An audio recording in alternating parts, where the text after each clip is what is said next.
우리는 지난주까지 해서 동정녀 탄생의 의미를 살펴보았습니다.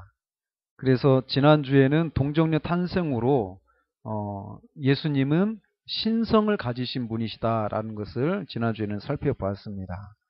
그래서 예수님이 단지 인간이신 것만이 아니라 하나님이시다, 신성을 가지신 하나님이시다라고 하는 그런 증거 구절들을 이렇게 살펴보았습니다. 그래서 하나님에게 사용되어지는 단어들, 하나님, 테오스라고 하는 단어를 그리스도에게도 사용되었던 그런 구절들, 또는 주님이라고 하는 뜻의 큐리오스라고 하는 단어도 이 하나님에게만 구약에서는 사용했던 이 단어를 예수 그리스도에게도 이렇게 사용했다라고 하는 이런 표현들, 그리고 이렇게 하나님이나 주라고 하는 그런 단어를 사용하고 있지 않지만 예수님의 신성을 증거하는 다른 구절들도 우리가 살펴보았습니다.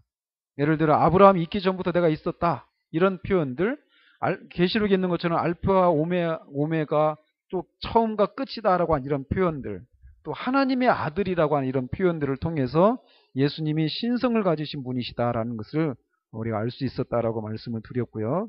그 다음에 예수님이 신성을 소유하셨다라고 하는 그런 증거들이 있어요. 예수님의 그런 사역들 속에서 예수님이 아까 인용해 드린 것처럼 아브라함이 있기 전부터 내가 있었느니라, 이렇게 있었다가 아니라 있었느니라 이런 표현을 써서 출애굽기에 나는 스스로 있는 자니라 라고 할 때 사용했던 그 표현을 그대로 예수님이 사용하시는, 즉 예수님이 영원한 분이시다라는 것을 이렇게 우리가 살펴보았고, 또 예수님이 풍랑을 잠잠케 하시는 이런 것들, 그런 예수님의 그런 전능하신 분이시다라는 것을 이렇게 드러내는 그런 사건들, 그 다음에 사람의 속에 있는 것들을 다 아시는, 전지하신 그런 성품, 그 다음에 사람의 죄를 용서해 줄 수 있는 분은 하나님 한 분밖에 없는데 예수님이 친히 죄를 사해 주시는 그런 사건들이나, 예배를 받으실 수 있는 분은 하나님 한 분이신데 예수님이 사람들이 예수님을 경배하는 것, 예배하는 것을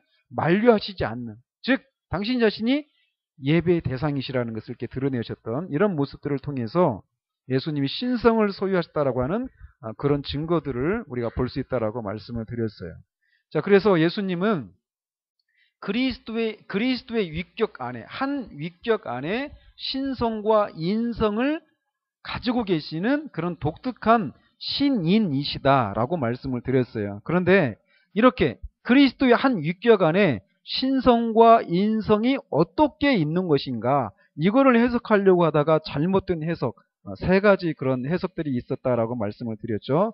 그러면서 그리스도의 그 위격이 인간의 몸만 취한 채로 있었다, 이렇게 설명을 하려고 하는 아폴리나리우스라고 하는 그런 잘못된 그런 해석들, 또는 이 신성과 인성이 있는데 한 위격 안에 신성과 인성이 있는 것이 아니라 신격과 인격이 두 인격이 있는 것이다 라고 해석을 했던 네스토리우스, 또는 이 신성과 인성이 합해져 가지고 혼합되어 가지고 전혀 다른 성질의 그런 성품으로 있는 것이다 라고 해석을 했던 유티키아니즘, 이런 것들이 잘못된 해석이다라고 말씀을 드렸어요. 그래서 성경적인 해석은 뭐냐, 그리스도의 한 위격 안에 인성과 신성이 혼합되어서 변화되는 것도 아니고, 신성과 인성이 또 따로따로 있긴 한데 이게 구별되어 가지고 네스토리우스가 얘기하는 것처럼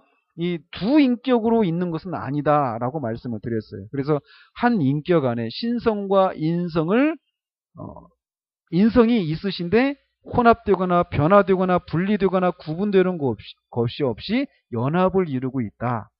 즉 예수님은 하나님이시면서 참 사람이시다라는 것을 우리가 말씀을 드렸습니다. 그러면서 왜 예수님의 신성이 필요했는가, 세 가지를 말씀을 드렸죠. 하나는 예수님이 그 짧은 그 순환, 그러니까 십자가에서 6시간 동안 순환을 당하시고 죽으시는데 그 짧은 그 순환의 그 고난받는 그 시간을, 그 고난이 예수님 오시기 전에, 또 예수님 당시에, 또 예수님 이후에 믿게 되는 우리 모든 믿는 자들의 죄를 사할 수 있는 그런 효력이 있기 위해서는 그 예수님의 그 고난이 무한한 가치를 가져야만 한단 말이죠.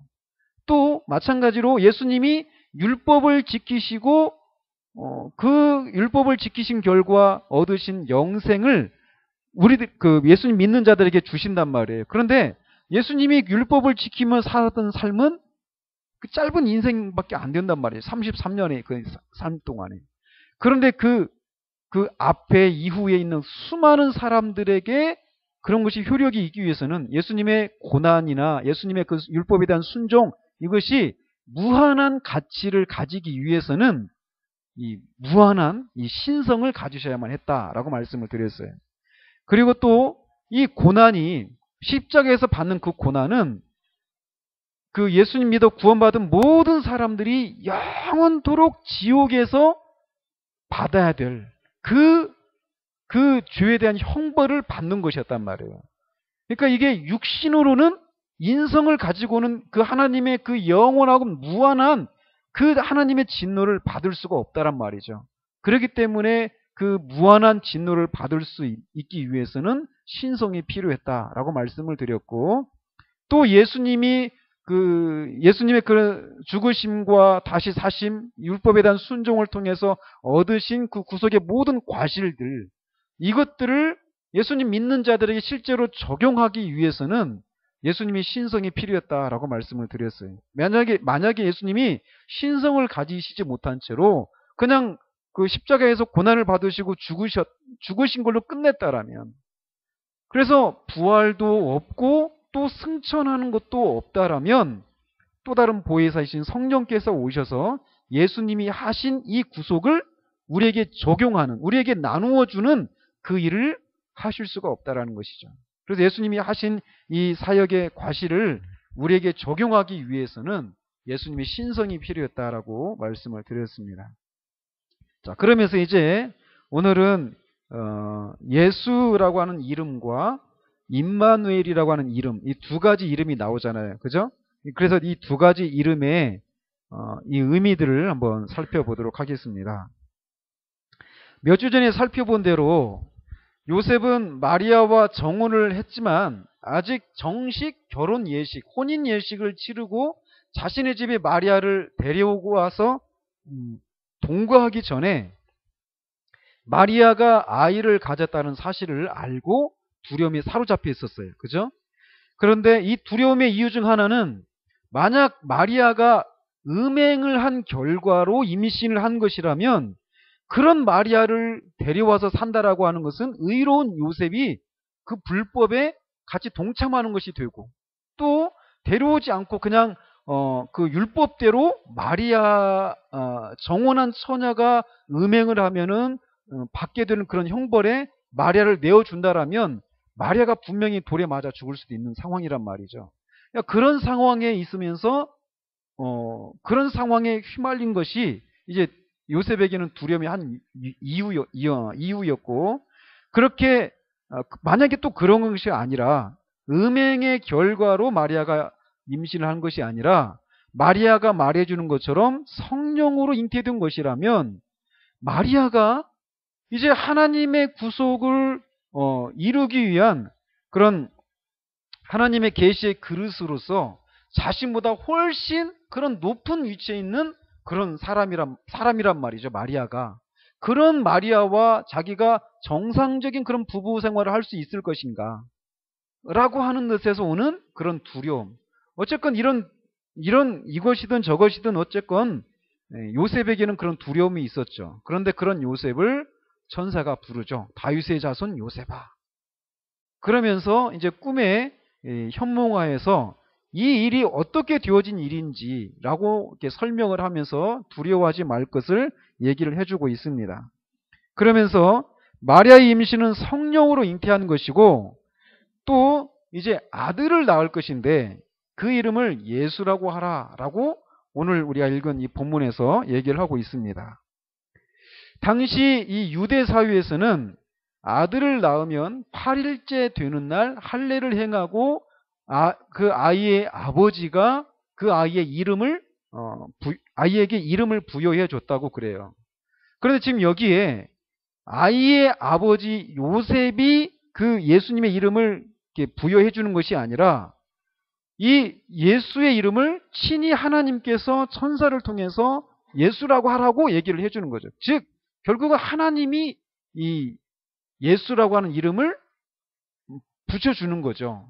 즉 이것을 통해서 하나님께서 이 천부권, 하나님의 아버지, 하나님 아버지의 그 권리를 행하고 계신 거죠. 원래 아들의 아버지가 행사했던 그런 부권을 하나님 아버지께서 예수라고 하는 이름을 붙여주는 것을 통해서 그런 이 아버지의 그 권리를 행사하고 계신다라는 거죠.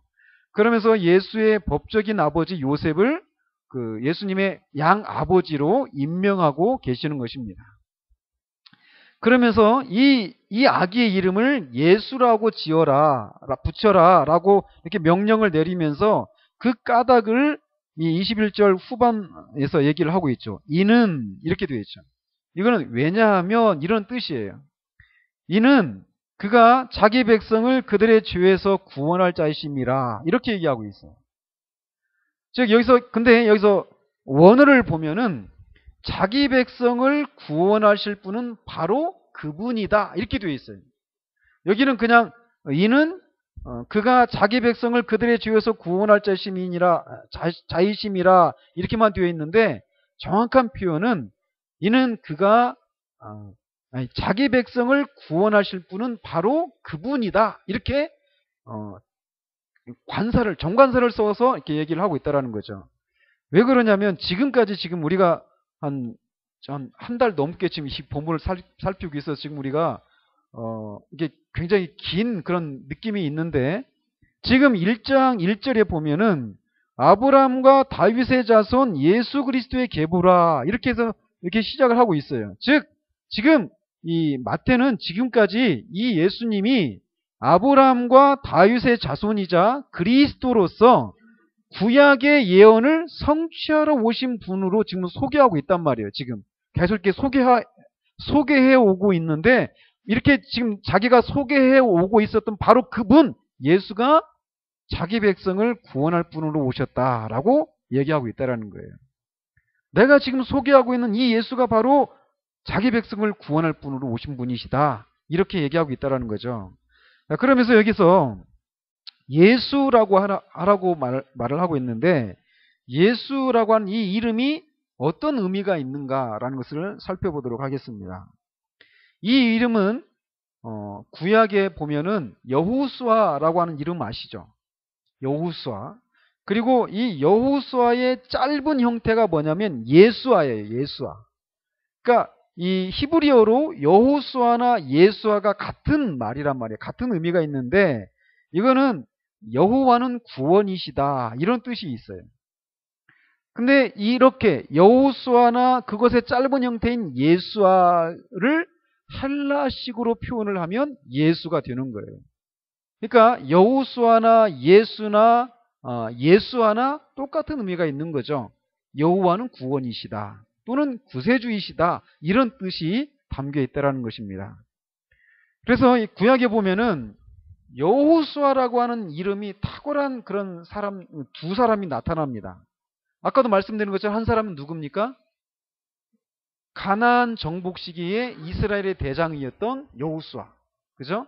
모세의 후계자였던 여호수아가 있는가 하면 또 한 사람은 바벨론의 포로로 잡혀갔던 사람들이 다시 귀환을 하잖아요. 그때 들어왔던 대제사장이 바로 여호수아예요. 그러니까 이 두 사람 구약에 있는 이런 게 있습니다. 그 구약에 나오는 인물들 있잖아요.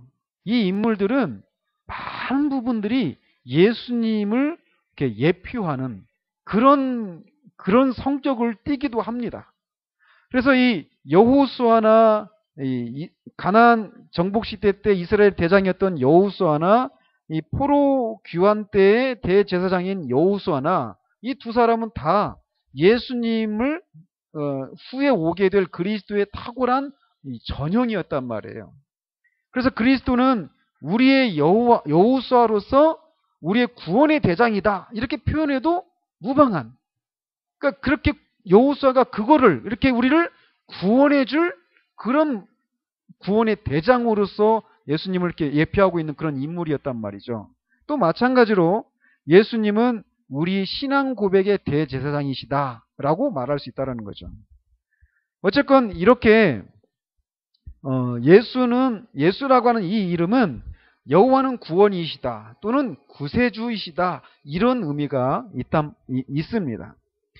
그래서 그 이름에 맞게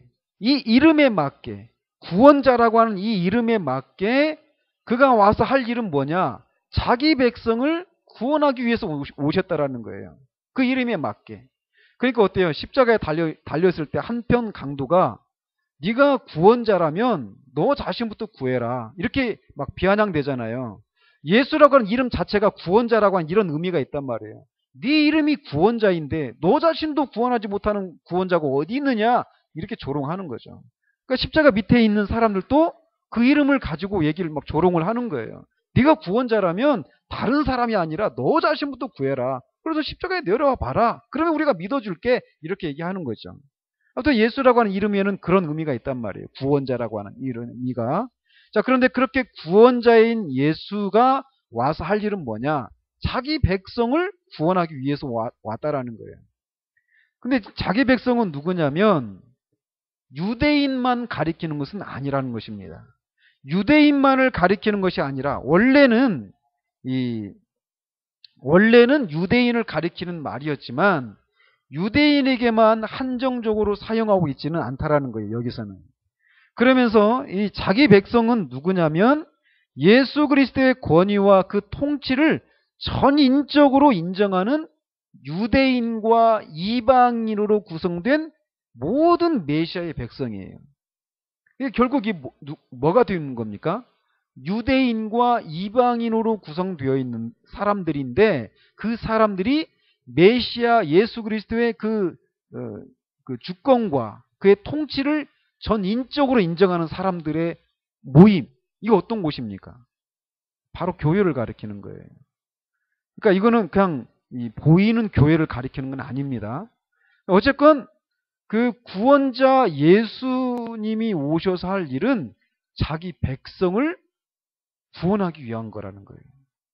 자, 그러면서 여기서 구원할 자다라고 말하고 있는데 이 구원이라고 하는 의미가 여러 가지로 이 마태복음 안에서도 여러 가지 의미로 사용이 됩니다. 그래서 이를테면 그 풍랑을 만났을 때도 제자들이 우리를 구원해달라고 막 이렇게 외칩니다. 그때도 그 구원을 똑같은 그 단어인 소조, 헬라어로 소조라고 하는 그런 단어를 사용해서 말을 하고 있단 말이에요.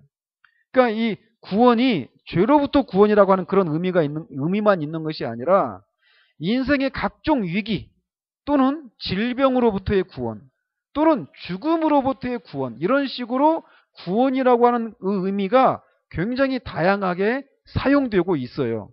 신약에서뿐만 아니라 구약에서도 마찬가지로. 그런데 여기서는 이 구절에서의 구원은 보다 본질적인 구원을 가리키고 있다는 거예요. 그건 뭐냐? 죄로부터의 구원이라는 거죠. 사실 성경적인 입장에서 보면 죄는 우리 인생들이 겪고 있는 모든 종류의 고통, 그것의 직접적인 원인이 되지는 않는다 할지라도 근본적인 원인이다라고 성경에서 얘기를 하고 있어요. 그래서 신약에서 주로 소개하고 있는 구원이라고 하는 이 의미는 예수 그리스도가 완성시키게 될 포괄적이고도 궁극적인 구원, 즉 죄로부터의 구원을 가리키고 있다는 것이죠. 그래서 여기서도 그가 자기 백성을 구원하는데 뭘로부터 구원을 하느냐라고 표현되어 있냐면 죄에서라고 이렇게 명시를 하고 있다는 거죠. 그래서 우리가 죄로부터 구원을 받는다. 예수님이 우리의 죄에서 구원을 해주신다라고 말할 때는 우리가 흔히 생각하는 것처럼 우리가 우리 죄의 형벌로부터, 그래서 우리가 지옥에서 영원히 그 죄의 형벌을 감당을 해야 되는데, 심판을 받아야 되는데 그런 형벌로부터 우리를 구원해 주신다라고 하는 그런 개념을 많이 가지고 있습니다. 그죠? 그러니까 죄 사함을 받는다라고 말할 때 많이 가지고 있는 개념이 바로 그런 개념이거든요. 근데 분명히 예수 그리스도의 그 속죄하는 피로 이 자기 백성들의 죄를 씻음으로 인해서 그들을 죄의 형벌로부터 구해주시는, 즉 죄 용서를 해주시는 그런 일을 분명히 하셨습니다. 그런 의미의 구원을 베푸셔요. 그런데 거기에서만 그치는 것이 아니라 거룩한 삶을 살아갈 수 있도록 이 성령님을 믿는 자들의 마음에 넣어주심으로 인해서 그들을 죄의 세력으로부터도 구해주신다라는 것이죠. 그러니까 죄에 대한 얘기를 할 때는 항상 이 두 가지 일을 우리가 생각을 해야 돼요. 죄의 형벌, 또는 다른 말로 죄의 책임.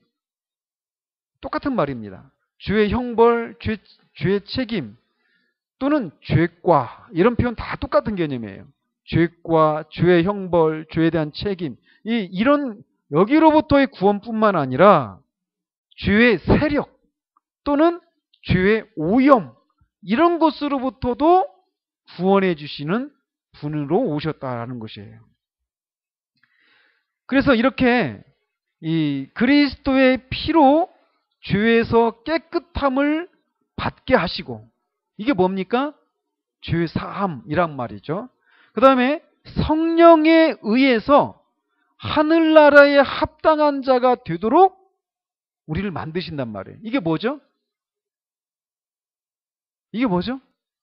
거듭남이에요. 거듭나고 이 거듭난 자에게 이 하나님의 생명의 씨앗을 주시고, 이 씨앗이 점점 우리 가운데서 풍성하게 열매를 맺어가는 그 과정, 이게 뭐냐면 성화예요. 그러니까 하나님이 거듭날 때 우리에게 주시는 그 하나님의 생명, 이 신적인 본성, 이거는 일테면 그 봄에 이제 그 콩이나 이런 것들을 씨앗을 심잖아요. 이 콩을 심는다고 할 때 뭐죠? 완두콩 이런 걸 심는다고 할 때 완두콩 그 콩 하나도 생명 그 자체를 가지고 보면은 완전한 생명이죠. 그죠? 이게 살아있는 그 콩이면 심으면 난단 말이에요. 그러나 이게 완두콩으로서 이 막 싹이 나고 그 가지가 이렇게 나오고 해가지고 열매까지 맺어야 그게 또 이제 그 완전한 콩이다라고 말할 수 있잖아요. 그죠? 근데 이 완두콩, 그 콩 하나만 가지고, 그 자체만 가지고도 생명이다라고 말할 수 있단 말이죠. 그러나 거기는 아직 뭐예요? 아직 완성의 개념은 아직 안 들어가 있죠. 그러니까 거듭날 때 그런 생명 우리에게 주시는 거예요. 그리고 성화의 과정을 통해서 그 생명이 점점 우리 가운데서 풍성하고 분명하게 나타나도록 하는 거죠. 어쨌건 그리스도께서 오셔서 하는 일이 바로 이 두 가지라는 거예요. 죄사함과 거듭나게 하시는 일들을, 그런 것을 통해서 죄에 대한 형벌과 죄에 대한 오염, 죄의 세력으로부터 자기 백성을 구원하시기 위해서 오신 분이시다라는 거예요. 그러니까 그의 이름을 예수, 구원자 예수라고 해라, 이렇게 말씀하고 있다라는 거죠. 자, 그런데 이 22절에 보면 이 모든 일이 된 것은 주께서 선지자로 하신 말씀을 이루려 하심이니, 이렇게 마태가 이 성령으로 잉태되고 예수라고 하는 이름을 붙여라, 그가 오신 목적을, 이렇게 이유를 설명해 나가는 이 모든 과정들이 하나님께서 선지자로 하신 말씀을 이루기 위해서 일어나는 일이다라고 해석을 해주고 있다라는 거예요. 그래서 이 모든 일이 된 것이 선지자를 통해서 예언된 하나님의 뜻과 정확히 일치할 뿐더러 예언의 실현 그 자체였다라고 마태가 지금 이렇게 주석을 하고 있는 것이죠. 여기서 마태는 하나님의 약속이 말씀하신 대로, 약속하신 대로 그대로 이루어졌다라는 것을 강조하고 있는 것이에요. 이런 표현이 굉장히 많이 나옵니다. 특별히 마태복음에. 자, 그러면서 23절에 보면 어떤 선지자를 통한 예언이 성취가 된 것이냐, 이렇게 성취가 된 것이냐면 바로 이사야 선지자를 통해서 예언한 것에 대한 성취라고 얘기를 해주고 있는 거예요. 그러면서 보라 처녀가 잉태하여 아들을 낳을 것이요 그의 이름은 임마누엘이라 하리라 이렇게 되어 있는데 이게 이사야서 7장 14절을 인용한 겁니다. 그래서 이 말씀은 당시 어떤 배경이 있습니다. 이사야 시대 때 남유다의 왕이 누구냐면 아하스라고 하는 왕이었어요. 이 아하스의 아들이 히스기야예요. 히스기야의 아버지가 아하스인데 이 아하스 왕 때 어떤 일이 있었느냐면 그때까지는 북이스라엘이 있었습니다.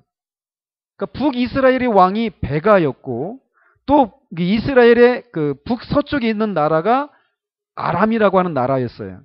그런데 이 북이스라엘 왕 베가와 아람 왕 르신이라고 하는 이 두 왕이 동맹을 해가지고 남유다를 쳐들어오려고 하는 상황이었어요. 그러니까 어때요?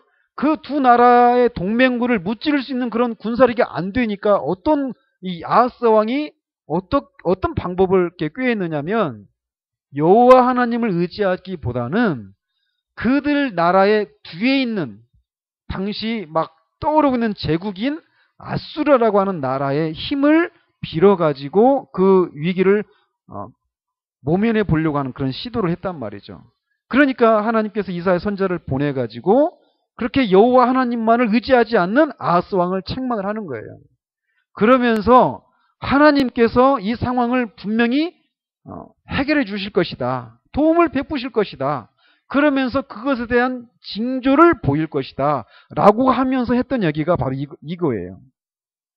그러니까 처녀가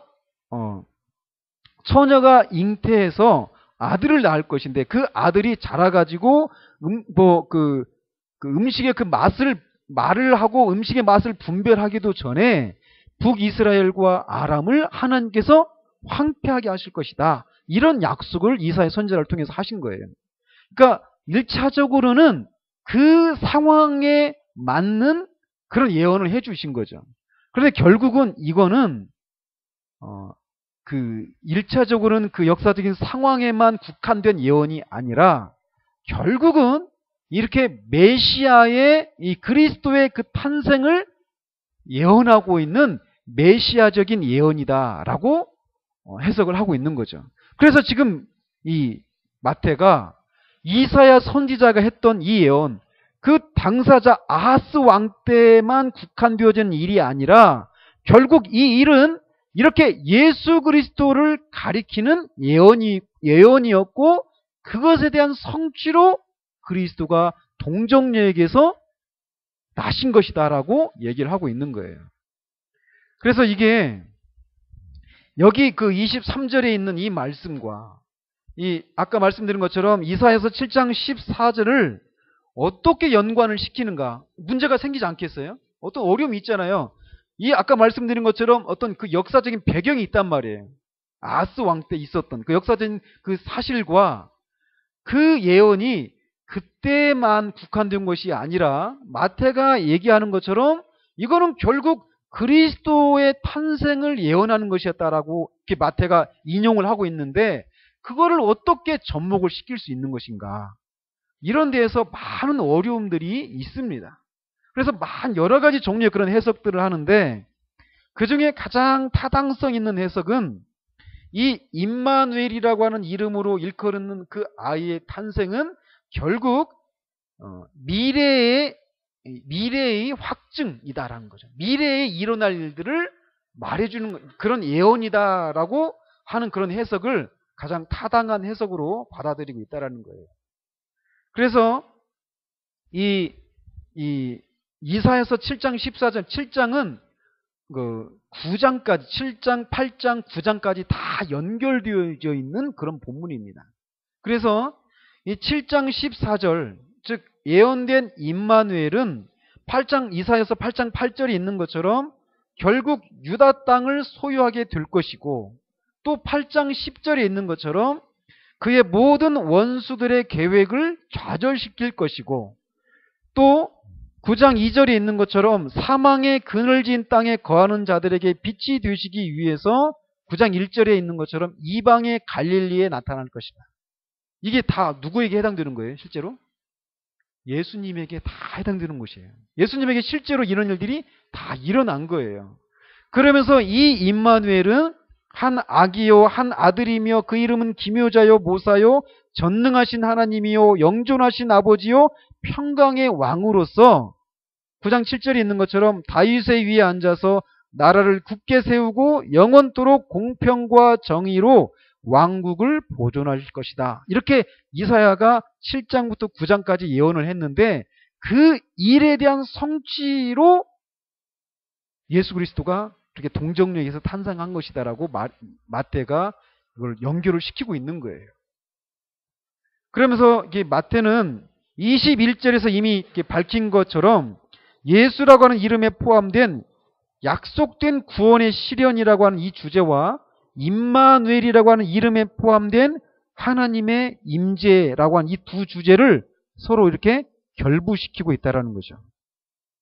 그러면서 결국 뭐냐면 마태는 예수님을 아브라함과 다윗의 자손으로서 단지 인간 예수로만 소개하고 있는 것이 아니라 예수를 임마누엘 곧 하나님으로 소개하고 있는 거예요.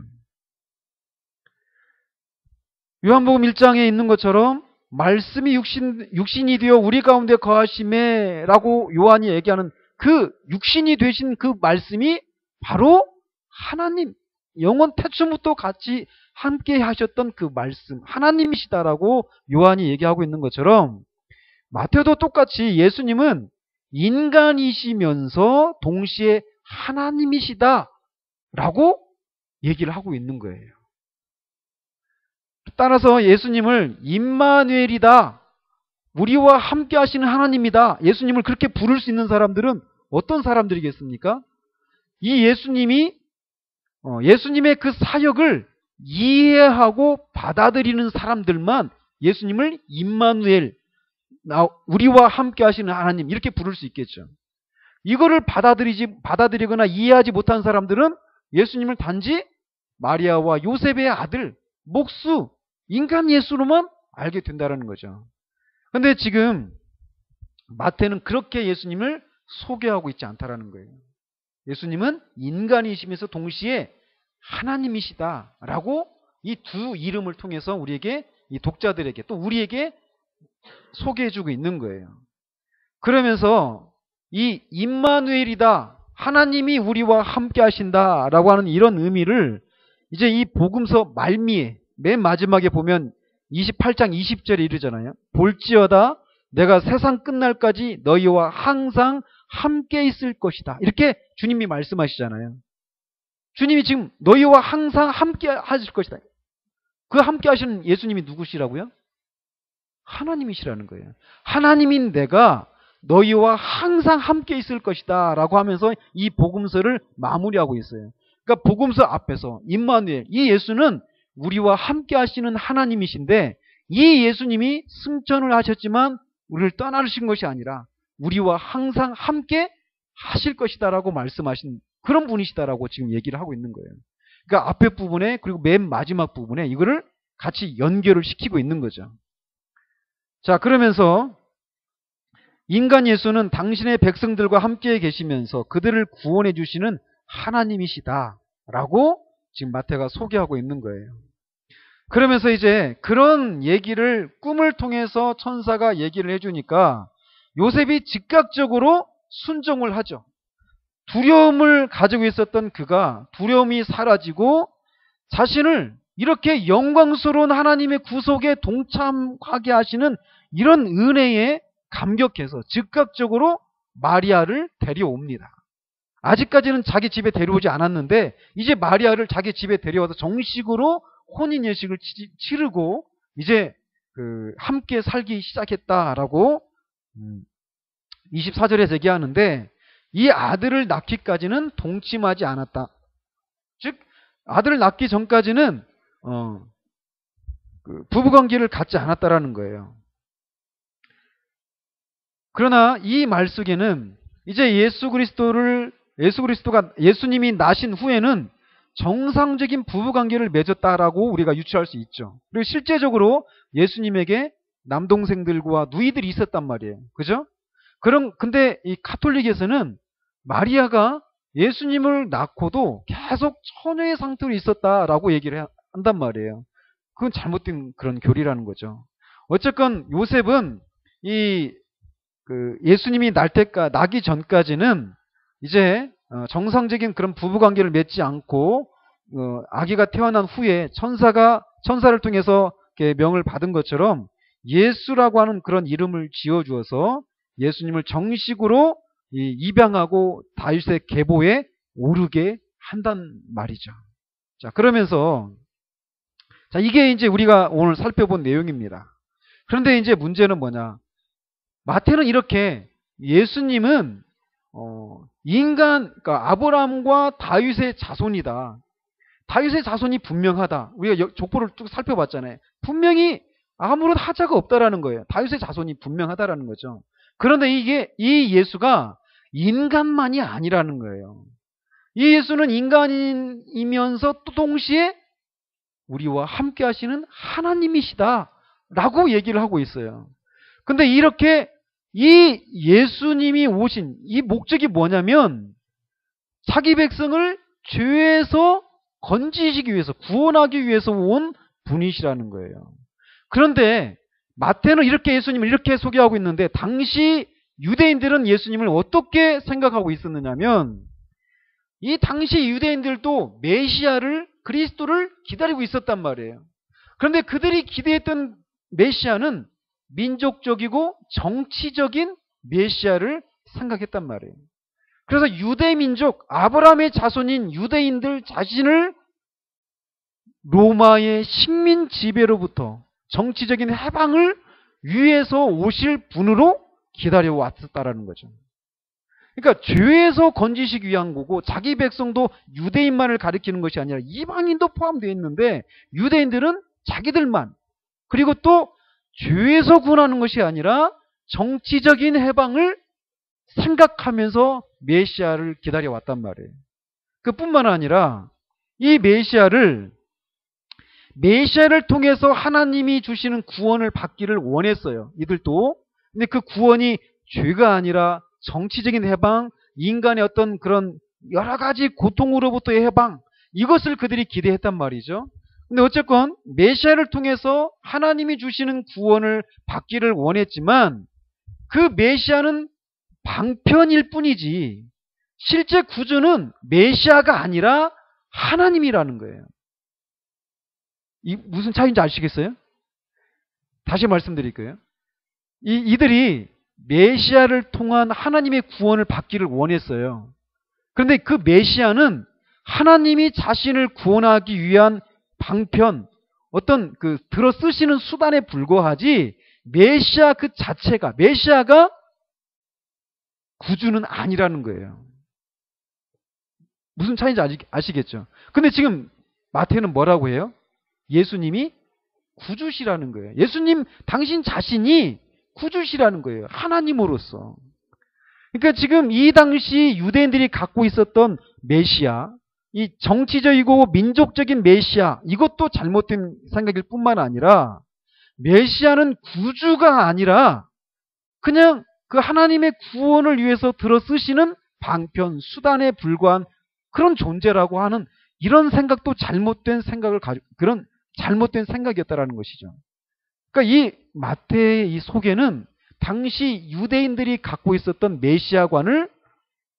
메시아관과 대치되는 그런 소개였단 말이죠.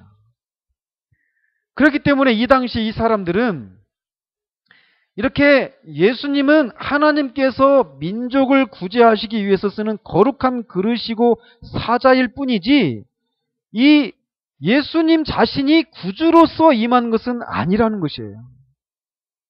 그런 생각을 가지고 있었단 말이에요. 그런 까닭에 사람들의 죄를 속한다. 예수님이 그런 말씀 많이 하시잖아요.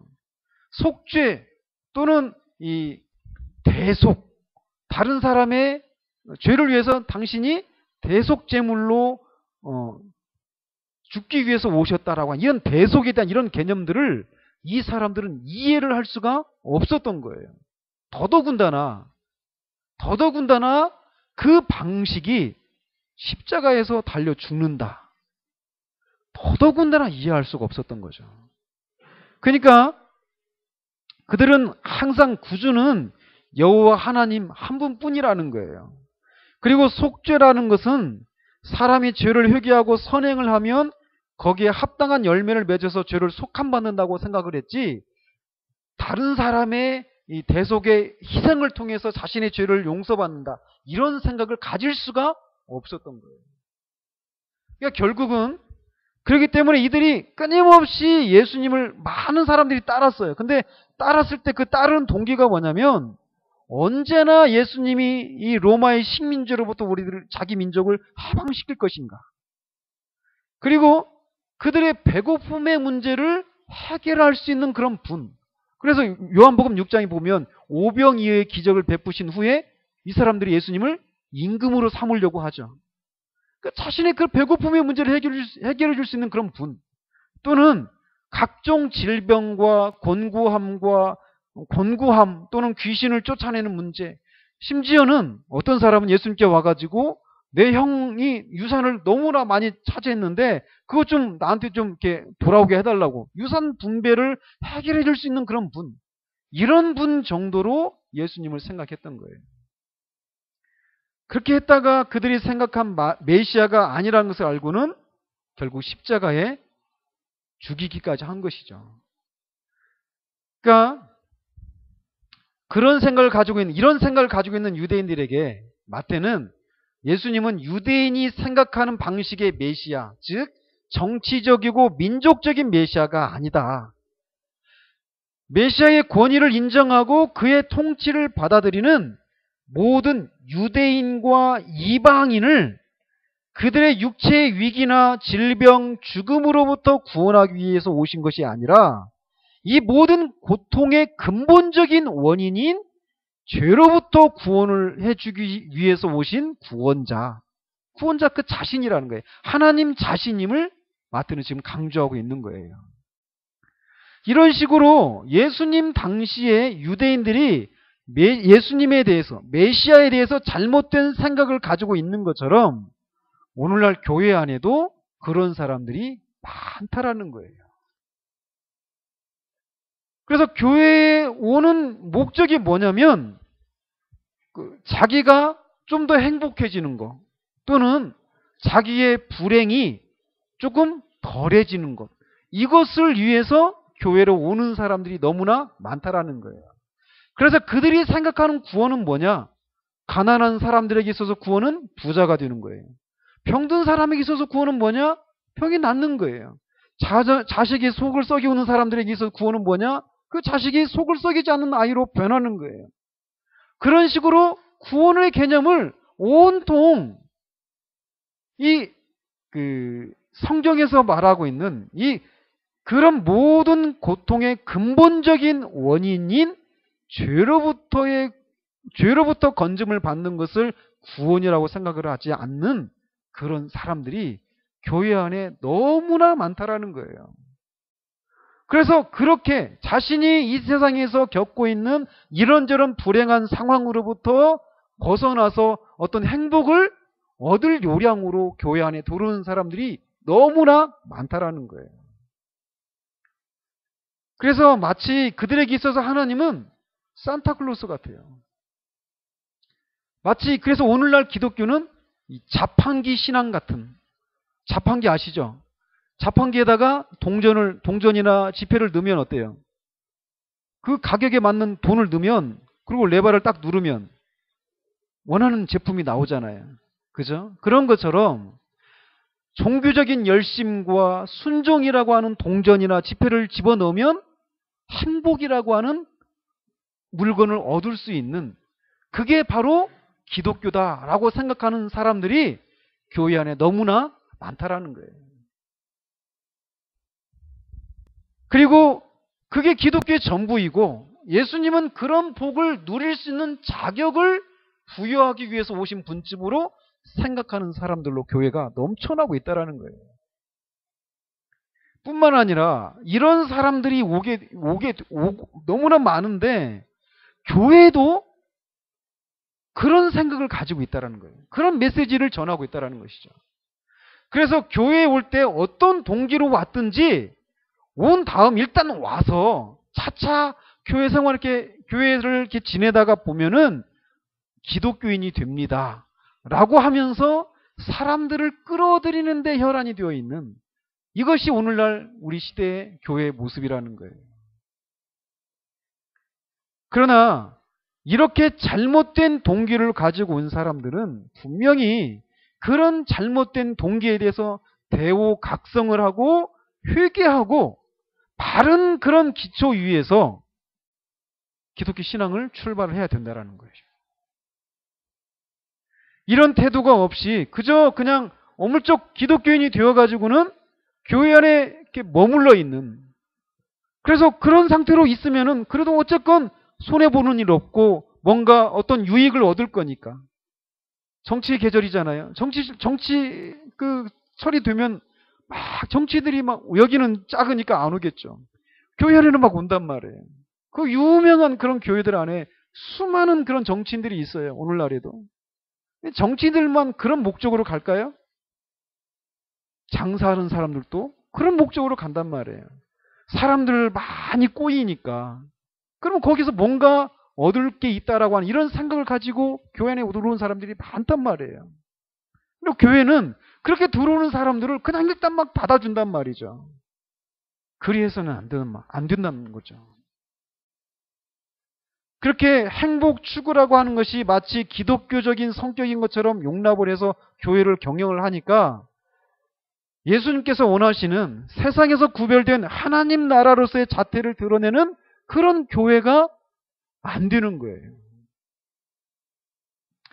언제고 그냥 교회 안에 머물러 있으면서 복이나 더 받자, 그 교회 안에 있으면 어떤 우리에게 있는 그런 불행이나 좀 면해보자 라고 하는 그런 동기로 교회 안에 머물러 있다라면 우리가 기독교로 개종하기 전에 다른 종교를 가지고 있었던 그런 이교도들과 무슨 차이가 있느냐라는 거죠. 오늘날 교회가 이런 것들을 그런 가르침들 또 그런 동기를 가지고 오는 사람들로 교회가 너무나도 세속화되어 버린 그런 현실을 우리가 살고 있다는 거예요. 그러니까 이 예수님 당시의 유대인들의 모습 보면서 저 사람들은 저렇게밖에 생각을 못했구나, 이게 아니라 여전히 오늘날에도 여전히 이 유대인들과 같은 메시아관을 가지고 있는 사람들이 우리 안에 많이 있다는 거예요. 그러므로 우리는 이 예수와 임마누엘이라고 하는 이 두 이름 속에 있는 의미를 잘 파악하고 예수님의 오신 목적은 이 세상에서의 각종 문제를 해결해서 우리 개인의 복리를 증진하기 위한 권리를 부여하시기 위해서 오신 분이 아니라 이 세상의 모든 고통의 근본적인 원인인 죄의 문제를 해결하기 위해서 오신 참 하나님이시면서 참 인간이신 구세주이심을 분명히 붙들고 있어야 한다는 거예요. 여러분들에게 정말 제가 어제도 이렇게 아이들 책을 읽어주다가 오늘 이렇게 전하게 될 그 내용들을 생각하게 되어요. 뭐냐면 우리도 이 생각, 예수님이 죄로부터 자기 백성들을 그들의 죄로부터 구원하기 위해서 오신 분이시다, 하나님이시다라는 것을 우리가 믿는단 말이에요. 그런데 우리는 이런 생각을 가지기보다도 우리 자신도 우리 가정을 우리가 이 세상을 삶을 살아가면서 겪는 수많은 그런 고통들이 있잖아요. 그죠? 그 고통들, 우리 가족이 또 내가 또 우리 주변에 있는 모든 사람들이 이런저런 고통을 겪고 있어요. 그런데 그런 모습을 보면서 우리가 말할 수 있느냐라는 거예요. 예수님 믿으면 그런 고통으로부터 벗어날 수 있어, 이게 아니라 그런 모든 고통의 원인이 죄 문제인데 그 고통의 근본적인 원인이 죄 문제인데 그 죄 문제를 해결하기 위해서 예수님이 오셨다. 그래서 그 예수님을 믿음으로 말미암아 그 죄의 형벌과 죄의 오염으로부터 우리가 건짐을 받게 된다라고 하는 이 원색적인 복음을 우리가 그대로 전할 수 있느냐라는 거예요. 우리는 언뜻 어떤 사람이 어떤 그 병을 가지고 고민한다라면 그 병이 빨리 낫는 것, 이것이 먼저 우리들의 1차적인 관심사이지 근본적인 문제인 죄 문제, 하나님과의 관계의 회복, 이런 문제로 그 상황들을 보느냐라는 거예요. 예수님이 오신 목적은 그런 목적이라는 거예요. 우리가 생각하는 방식의 구원, 우리는 늘 직접적으로 하나님이 해결해 주실 것을 구하죠. 근데 하나님의 방식은 간접적이에요. 무슨 말씀인지 아시겠어요? 우리는 병이라고 하는 이 문제가 직접적으로 해결되기를 우리는 구해요. 그런데 예수님이 그 소자에게 왔을 때, 소자야, 중풍병에 걸린 소자에게 와서 네 죄가 사함받았다라고 말씀하시는 거예요. 병이 낫는 것과 죄가 사해지는 문제가 무슨 관계가 있습니까? 예수님의 일이, 하나님의 방식이 그런 방식이라는 거예요. 그러니까 이 비밀을 우리가 알아야 돼요. 그래서 우리가 지금 현재 우리의 삶을 살아가면서 이런저런 고통을 겪고 있는 문제가 있어요. 근데 그 고통을 그냥 직접적으로 해결되어지는 그런 방식으로 우리가 접근하기보다도 이 문제가 결국은 하나님과의 관계의 문제라고 하는 이 시각을 가지고 이걸 통해서 하나님이 나에게 깨닫기를 원하시는 것이 무엇인지, 또 하나님과의 관계에서 우리가 뭔가 고쳐져야 되고 변화가 있어야 될 것들이 무엇인지를 하나님 앞에 여쭈면서 그렇게 접근을 해나가야 된다는 거예요. 근본적인 것들을 해결하신 것을 통해서 이 부차적인 문제들을 해결하시는, 이게 하나님이 일하시는 방법이라는 거죠. 어쨌건 우리는 예수님 당시에 이 유대인들과 같이 예수님에 대해서, 또 기독교 신앙에 대해서 잘못된 생각을 가지고 있는 사람들로 가득한 그런 시대에 우리가 살아가고 있어요. 그리고 기독교가 마치 그렇게 인생에 겪는 모든 문제들을 해결해주는, 해결받을 수 있는, 또 그렇게 해결하기 위해서 접근하는, 예수님이 단지 그냥 문제 해결자로만 생각하는 그런 식의 접근 방법이 난무하고 있는 그런 시대 한복판에 있는데, 예수님이 오신 목적은 그런 방식의 삶을 우리로 살아가도록 하기 위해서 오신 것이 아니다라는 것을 우리가 알고, 이 흐름에서 우리가 떨어져서 그럼 뭔가 이 고통스러운 상황을 통해 하나님이 나한테 말씀하시기를 원하시는 것이 무엇인가, 그 고통을 겪고 있는 사람이 하나님과의 관계에서 해결되어야 될 것들이 무엇인가, 이거를 하나님 앞에 여쭙고 그리스도를 통해서 그 문제가 해결되어지는, 그것을 통해서 그 고통이 아니게 되는 그런 신앙, 그런 접근이 우리 가운데 있어야 된다라는 거예요. 예수님은 예수이시면서 임마누엘, 하나님이십니다. 이 두 가지 이름의 의미들을 우리가 알고 그렇게 결국은 바른 그런 믿음 위에 우리의 신앙의 집을 지어가는 저와 여러분들이 되시기를 바랍니다.